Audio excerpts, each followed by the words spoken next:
What up? My name is Brad. Welcome back to 5-9 Gaming. Today we're jumping in with Waffles to talk about the new Zarude movie that came out only in Japan. How's it going, Waffles? It's going pretty well. How about yourself? I'm doing all right. I got no complaints at the moment. Kind of wish I could watch this movie, but as of right now, it's Japan only. Unfortunate, yeah. Unfortunately, just everything got delayed, so it's been a bit of an issue, but hopefully it'll come out soon enough. Yeah, that's kind of the game plan right now. So, talking about the movie, both me and Waffles are people who've seen pretty much every single, I know I've seen every single Pokemon movie to date except for Coco at this moment. I haven't watched it yet, but I went through it pretty extensively with Waffles to talk about it with you guys today. So how are you feeling about it? Is it pretty worth watching? We'll start out with that. Honestly, I think it's very worth watching. I think for especially families, kids are gonna love this. Parents, I think that there are a lot of good details and a pretty good and also emotional story that I think that parents will also enjoy. I think older Pokemon fans will probably like this. It depends on how much you like Ash, and we'll get into that a little bit later. But I think overall, I think this is a very good movie and worth seeing. Okay, for sure. I did see the only complaint that I've been seeing so far, it's only been out for like a couple days at this point. Only complaint I've been saying is people compare it a lot to Tarzan. What's kind of your rough thoughts on that? I would say that it is heavily based on Tarzan. You've got Koko, who essentially is raised in the jungle. We're not going to get into spoilers right now, but he's essentially raised in the jungle. He has a move on the card we get called Tarzan Kick. I mean, the whole premise seems like it's going to be Tarzan, but honestly, it moves past that. It ends up being more about his existence and his identity and whether or not he's a Pokemon or whether he's a human, just based on the way he was raised. And I think that it gets into a lot of very interesting questions about identity.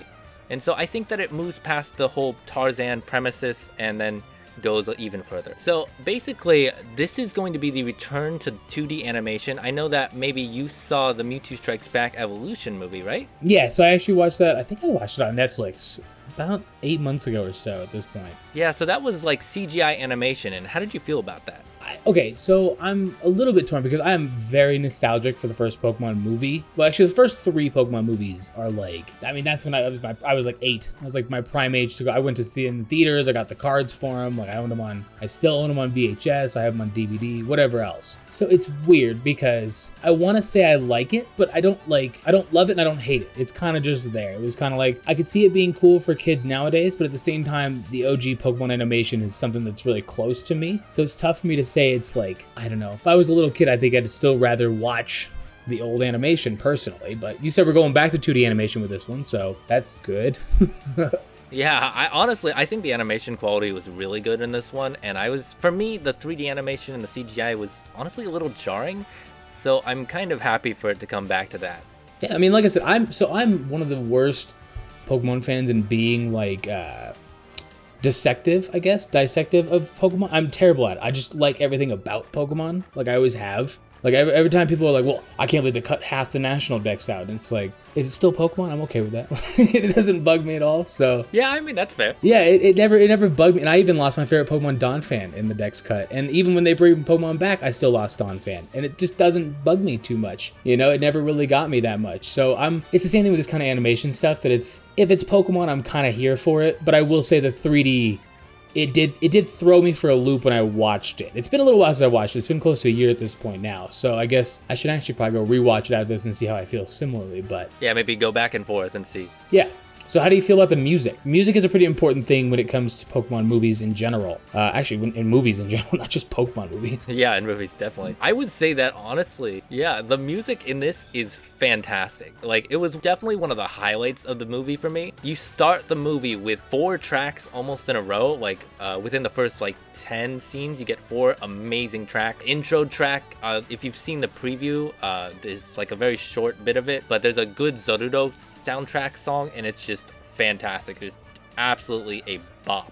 So I wish that there was more music throughout the movie, but every song we had was a banger, and I was really, really happy about that. No, that's awesome. Yeah, I was listening to a couple of them before. You can't view a lot of them, as far as I could tell, without being in Japan, at least on YouTube. It told me unavailable for most of the songs. Yeah, I had to look and find some like Japanese YouTube videos to find them, and that's the only way I've been able to listen to it. So unfortunately it's not available outside of Japan, but as soon as that soundtrack drops in English, I think it is time to get it. It's fantastic. Like, highly recommend. Nice. I'll keep an eye out for that. So, what's the next topic? We got Coco on the card. We were talking about that a little bit where he has Tarzan kick. Yeah, so when you go to the movie here, you're given a Coco card, which honestly was a little bit funny for me, because it's like, oh, okay, so I could actually play Coco in my Pokemon deck, and he's not that good of a card, but it was just kind of cool to see Coco and the Zarudo in the background, which both of those end up being the main characters here, but I think it's just a great card. It's just kind of funny. I definitely want to use it if I can, but overall, it's not like a must-have card or anything, but it was pretty cool to get. Additionally, you also get a little Zarudo icon symbol thing that you can use in the Pokemon arcade game around here. So if you're in Japan, I would recommend going to the movie because you can get those. And you also get the Zarudo code card, which if you guys are global, you may have not gotten your Zarudo email card code thing.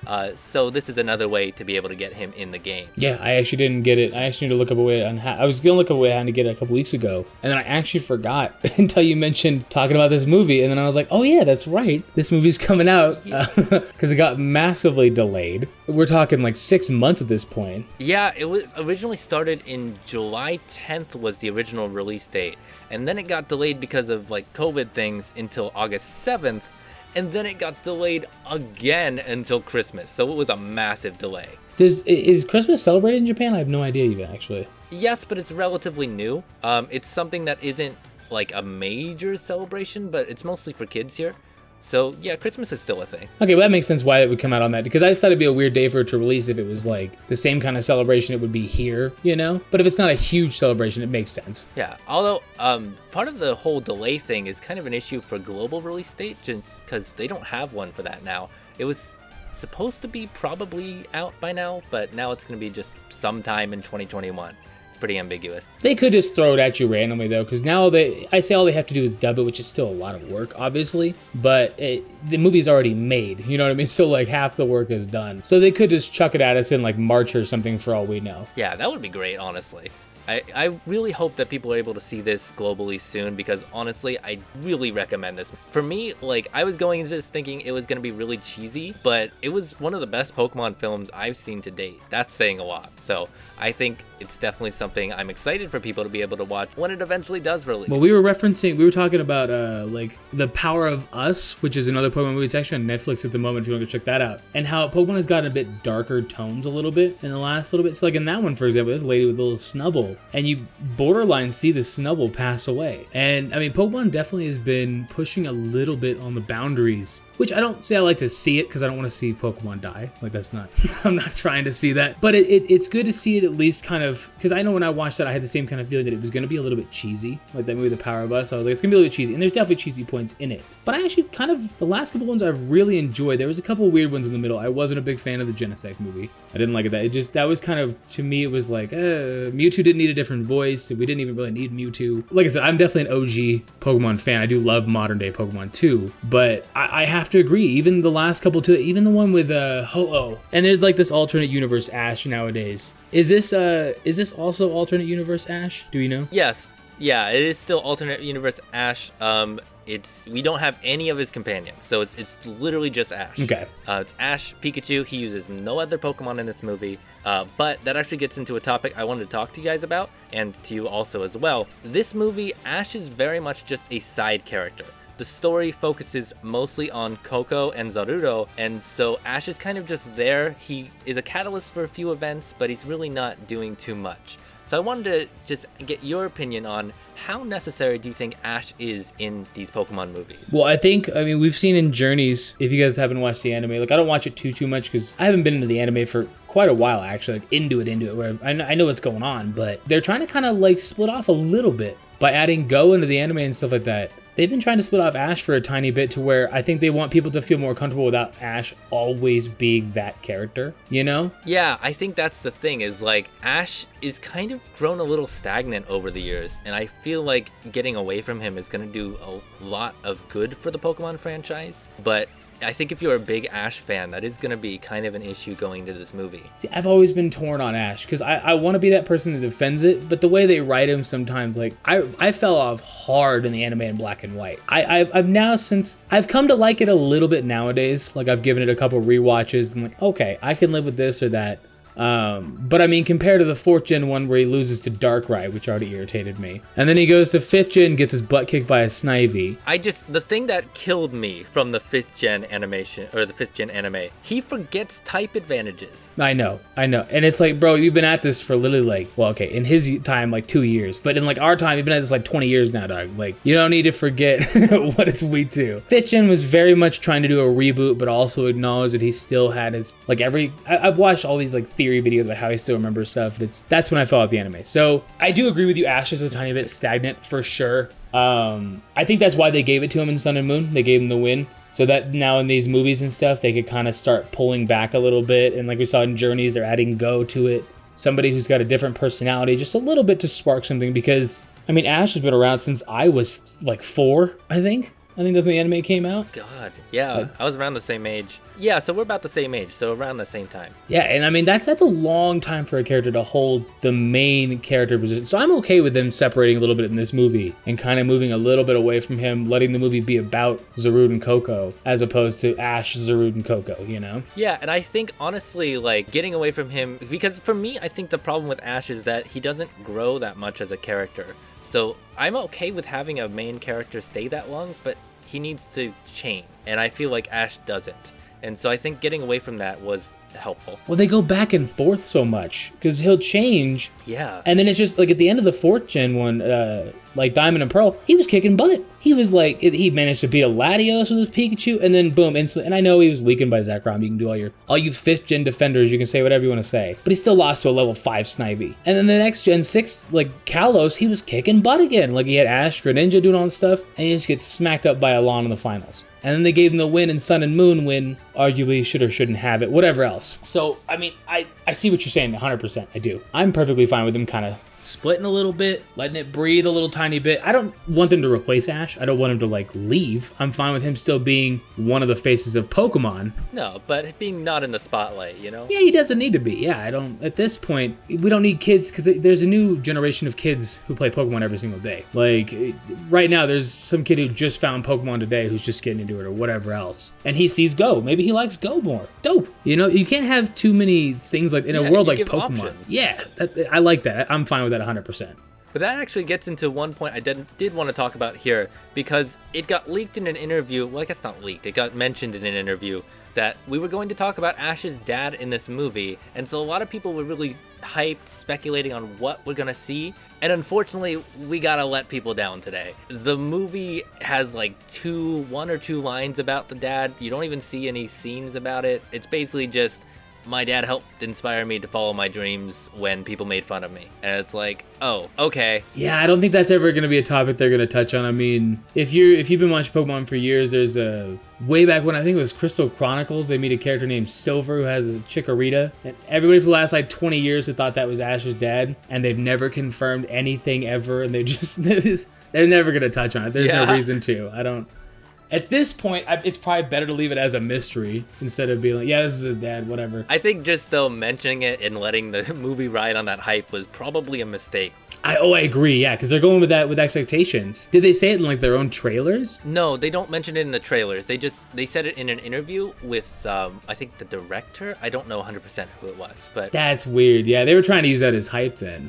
Yeah, which everywhere I look, everyone's talking about, oh, what are we gonna hear about Ash's dad? And it's like, sorry guys, this is a story about Coco and Coco's Pokemon dad, and so we're not going to hear anything about Ash in this one, or Ash's dad at least. Alright, so I think we've pretty much discussed all this stuff that's spoiler free, so we'll probably move a little bit into spoiler discussion at this point. So if you haven't seen it yet, you're waiting to see it, this is your time to dip out. What do you want to talk about first when it comes to spoilers? Alright, well first, I just want to talk really quickly about Zarudo himself and Coco, because I think over time, you start with Zarudo as a very reluctant dad who's getting exiled from his clan to take care of this child, but you get a lot of time to see their bond develop, and I think that really hit very hard, was Zarudo and Coco are really bonded well together, they're father and son essentially. I think it made every emotional scene hit very hard, and so I enjoyed that a lot. Yeah, no, he's basically like his dad in the movie, essentially. I mean, like, yeah, he has... Yeah. So, do you want to go into, like, the CEO stuff, or did you want to say that for a separate talking point? So, I think now's actually an okay time to talk about the CEO. So, essentially, I'm gonna just say this straight out. The villain in this movie is just comically evil, like, to the point where it's a little silly. But the one part that was not, which I talked with you about a little bit before this, is when we see his parents, Coco's parents, die, basically. So I told you about the scene. How did you feel when I told you about that scene? Yeah, no, so essentially, like, you said I don't remember why the CEO was chasing them, but he's chasing them in a car crash. He chases them in a car, makes their car crash. They slide down the hill, and the car is essentially on top of the parents, and they push Coco out, and then it kind of goes off, and then you see that the car blows up. And it's like... Yeah. Gnarly. Yeah, so when you were talking about the Snubble thing, it's like, yeah, they are 100% going a little bit darker in some of these movies. Not so dark that the whole movie is, like, brooding and dark like that, but I think they are definitely adding it in to make it a lot stronger of a narrative. Like, you're not gonna get just everyone is happy peachy all the time in these movies now. I'm actually okay with that. Because, I mean, don't get me wrong, the older ones, they kind of did a little bit. So in the first movie, you have Ash where he gets turned to stone and Pikachu and all them cry and he comes back. You know, that's like a heartfelt moment. But he still just like gets turned to stone, then he comes back. It's not like, oh, he's dead. You know, it's like he just comes back. But I mean, yeah, with the little Snubble thing, that really, I'm going to tell you right now, yeah, I would have been 27 at that point. A 27-year-old man at 3 o'clock in the morning watching Pokemon one night when I couldn't sleep. And I was actually tearing up at this little Snubble dying in that The Power of Us movie. I was like, my God, that actually like got me. So like, and I mean, I don't think that that's a bad thing though. Like, I'm definitely one of the kind of people that it's like... No, I think it makes it hit hard. Yeah, well, and you need little kids to kind of have a little bit of value of it without being too, like, you're not just shoving death in their face, right? Like, Pokemon aren't dying left and right. Like, if they read the manga or something, that's a whole different story. Like, watching an Arbok getting sliced in half, like, that's a different story. But I think it's okay to have a little bit more of adult kind of things in it without being, you know, grotesque with it. So I don't mind it personally. I like that they're being a little bit darker. And that's the thing. I think it does strike a good balance where kids aren't going to really notice that much. I think they'll be able to get past it pretty easily and kids will still enjoy it. But like the parents can see this and be like, oh, the story matters. Okay. Yeah, it's got an actual like thing to it. Yeah. And when you mentioned the Ash turning to stone, we had a very similar scene here where you see Zorudo basically die. He's fighting this giant, evil, ridiculous robot, and with all the other Zorudo and everyone else, and he's injured, and so he gives everything he has, and then he's basically passed out, dying. Coco takes him to the magical healing waters, which is a big plot point in this movie, but the healing water doesn't work at this point, and so you see Coco just trying desperately to get his dad healed. And the thing that makes it different than the stone one for me is that they let that sit for a little while. The scene goes on, you see him basically crying, very sad over Zorudo dying. It isn't until like, God, I want to say 2 or 3 minutes in before he finally is able to actually heal his dad, which the whole situation with him actually healing was a little strange because essentially Zorudo has a signature move called Jungle Healing. Jungle Healing essentially, as it says, heals Pokemon. And so you see him use it once earlier in the movie in a flashback and it looks really cool, but he's trying to do this to his dad here and it's not working for a while. And then I guess the forest helps him. You see like these green particles gather around him and make the tentacles for jungle healing, and he's eventually able to bring his dad back, but it sits for a while, so you really actually feel it. Like, I was tearing up in the theater. I think it was done really well there. No, that's good though. I mean, from everything I've seen, I'm kind of like really jealous I can't watch it, but at the same time, I'm okay with it. Like, I feel like actually, I almost feel like I watched it because we've now been talking about it for about 2 hours now. Yeah, I kind of laid out all the plot points for you. Okay, you know, we'll end off on one final thing then. How do you feel about the pacing overall? Okay, so overall, I think the pacing was mostly good. I think for most of the movie, you get just enough of everything you need. It goes by quickly, but you're still given like some scenes to build character. Like, there's one scene especially in the town where it's a little after Coco had been found by Ash and taken into into basically the Pokemon Center to heal. Coco had been kind of injured, and so Coco is in the human town for about a day. And so those two go around, and you can kind of see in a montage of him learning about humans, but then you get a nice scene where he's rescuing a phalanx from like a well or something like that. I guess it was the fireworks shooter. I don't know what the name of that is, but he's going and rescuing a phalanx, and it's like an actual full scene where you get development of, oh yeah, he speaks Pokemon language, he's wanting to help everyone, he's trying to do his best, and I really enjoyed that. Like, we get a lot of good character development. The problem I do have with the pacing, though, is right around the time that the CEO reveals just how evil he is when it starts to slog. We get like a very long fight with the CEO and this giant robot thing and all the Zarudo and all the Pokemon, and it was a good fight, but it was just longer than it needed to be, I think. How long are we talking with it? It's like 20 minutes? I want to say around 20 minutes, yeah. It was cutting in between that and other scenes, but it was very long. I remember feeling right around there, because I went to see it really early in the morning because COVID stuff. When I got there to that part, I started to feel a little tired, and that's where I was like, okay, well, if I was a little more tired, I might fall asleep in this part. Yeah, if it wasn't early in the morning, it was pulling on a little bit there. But overall, decent enough pacing. Like, if you're a kid watching a Pokemon movie, it would still be hyped. Like, oh, absolutely. Picture yourself going to see the second Pokemon movie. And I'm sure there's points in that, I guess, where I'd probably slog on nowadays at almost 30. I'd probably be like, all right, well. But when I was a little kid watching that, it was, yeah, I imagine, hype the entire way through. Okay. Yeah, I think a little kid watching this is going to really enjoy it. I think, going back to it, I do think the parents will get something out of the character development. I think it's a good story for them. And so I do think families will enjoy this movie. Nice, that's good. I mean, hopefully it comes out soon. Like I said, it could come out anytime in it could be December 2021. To look at the worst case scenario, it could be that too, you know? Oh, God. You never know. I mean, if they pushed it back 6 months... Yeah, let's hope not. Just randomly for this kind of stuff, you know, you never know what happens this coming year. So hopefully it comes out soon, though, and we can all go check it out. Yeah, I hope so. And yeah, I guess we'll call it there. I highly recommend it when it does come out. We'll call it there, then. I don't really know how to sign this video out, because we're kind of basically just talking about the Pokemon movie. If you enjoyed the content, make sure you subscribe, leave a like. Check out Waffles. All of his stuff is linked down below. He's part of 5'9", so... definitely give him a shout and give him some love.